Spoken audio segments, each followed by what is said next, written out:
Hey, everybody, this is the Ads with the Twang podcast. Stop this immediately. Stop acting like your deliverables are your identity. Stop it. Here comes episode 129. All right, before we get started, subscribe. It's the only time I'm going to say it. Now, let's go. First, you're not a PDF. You're not a course. You're not a Zoom call. Your business is the result that you're getting your clients. That's it, not the stuff that you use to get them there. So stop leaning into your deliverables. People do this all the time. And here's what they say, I run Facebook ads, or I coach women in menopause, or I sell a weight loss course, something like that. Maybe, I offer 3 coaching calls and a workbook. That's where they're coming from. That's where they start out. And that's not your business. That's just your mechanism. Your business is the transformation that you're selling people. And I see this all the time. I was just reviewing a sales page, and I wish I could show it to you, and I would, but it's from a client. And they have kind of a big team. And sometimes with a big team, the downside to that is that they're very slow moving.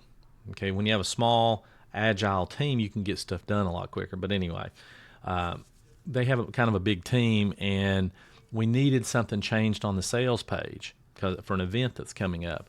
And this has been going on for weeks. I mean, we're talking about a sentence or two, because on their sales page, they're emphasizing the event. They're talking about this is the #1 event of its kind, blah, blah, blah. Well, nobody cares about that. Nobody cares about that. Not yet. The headline should be about the result that somebody's going to get. That's what should be at the top of the sales page. Why is that not there? There's your headline. And then, you can put the name of the event below that. That's fine. But they're leaning into the event. And I see this all the time, that people put the image of their course, right? The mock-up image. That doesn't work.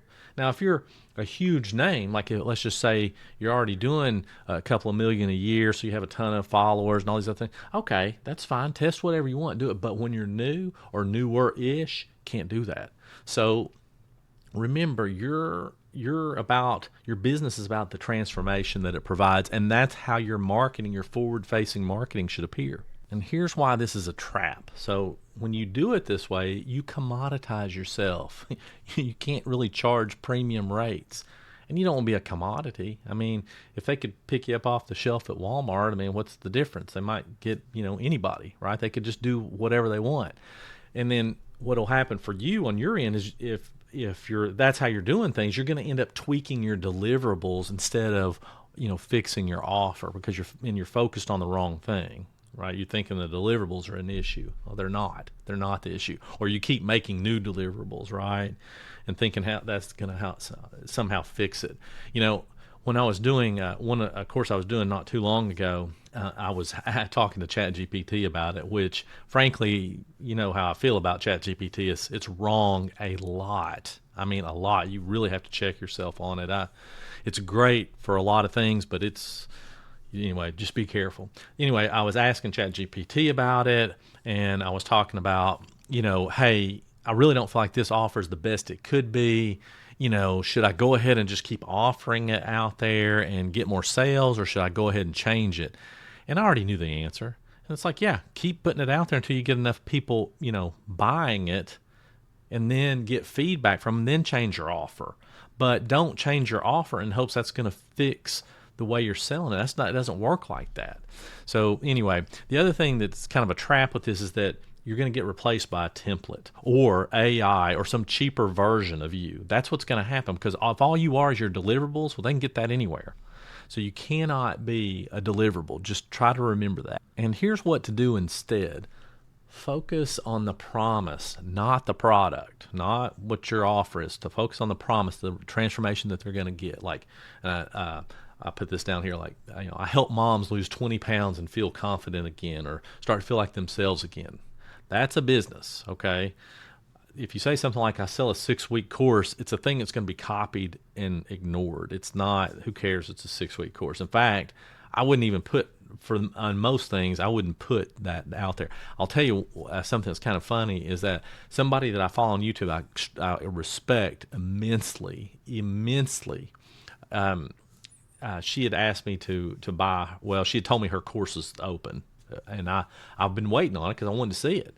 And so I went in to purchase it. When I did, there were 74 videos in there, and I immediately thought, "Oh my gosh, I got to quit my job to watch this." So that's what I thought. Now, granted, most of them are super short, but nevertheless, when I saw that, so if she had led with that, if she had led up 74 videos, because people think quantity is what matters, and it doesn't. Quantity actually will keep people from buying. They want the simple, fast solution. You may get some people that complain. On my After Us guide, which I've talked about a little bit, which I sell. I think I've sold like 600 and some of them now, but a lady, this is the first one I've gotten, she commented that the guide was only 11 pages. She did not mention that there were also 3 videos in there, and that's, because I'm selling it for 27 or 37 or something like that. And she says, you're paying $27 for 11 pages worth of stuff. And I'm like, yeah, 11 pages you didn't get together yourself. So I got it together. I put it all together. I did the videos. I put it out there. I paid for it. That's what you're paying for. And so, but just one person has said that. Everybody else, nobody else has even come close to mentioning something like that to me. So that's kind of my point. It's the result that it's going to get them. It could have been a 1-pager if it gets them the result. That's what I'm trying to say.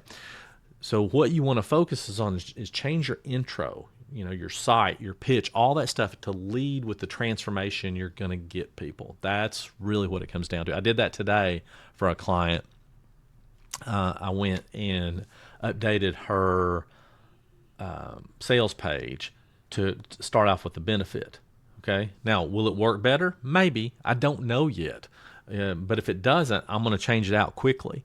And that's the point, is you have to try these different things and change them out. And that's what I'm doing. And that's what you need to do too. And by the way, I'm not saying deliverables can't change. They should change as applicable, but the promise stays the same, right? The result that you're going to get, that's going to stay the same. So look, if you feel like you've been, getting boxed in and kind of burned out with your business, and it doesn't feel like you anymore, for lack of a better way to phrase that, just remember, you're not the thing that you sell. That's not what it is. You're the outcome or the result that you get for people. So the clearer you get on that, the easier everything else gets, because you realize that's what you're doing. Everything else gets much easier, whether it's ad or an offer or pricing, whatever it is. The result that you get people, that's what you want to focus on. All right. Hope that was helpful. And just remember, if you want some help kind of rethinking your marketing really from the ground up, then subscribe to the Brutal Truth Marketing Digest. It's my once-a-week newsletter. It's free. It's simple. It's to the point. I mean, there's zero fluff in it at all. Okay. All right. That's it. And I'll catch y'all on episode 130.